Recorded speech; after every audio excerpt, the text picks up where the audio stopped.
Je pense que déjà, il faut qu'Emmanuel Macron qualifie ce qui est en train de se passer, qu'il explique en fait qu'on est il y a une crise politique qui est liée au résultat de ces élections législatives qui étaient inattendues, pas d'un point de vue sondagier, qui étaient inattendues aussi d'un point de vue institutionnel. C'est-à-dire que normalement, le président élu obtient une majorité ensuite aux élections législatives, et il y a quelque chose qui s'est pas passé. Alors il y a plein d'événements, de faits politiques qui justifient ça, qui expliquent ça, mais je pense qu'il y a quelque chose de plus profond.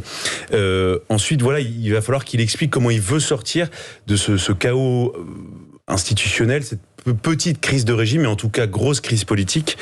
Et puis ensuite, il va falloir qu'il mette des mots, qu'il explique pourquoi, enfin, qu'il comprend le message que les Français ont envoyé. 89 députés, Rassemblement National, on l'a déjà dit plusieurs fois, c'est inédit. Et donc il va falloir qu'il explique que s'il veut gouverner avec d'autres partis, d'autres groupes politiques, il suffit pas de le dire.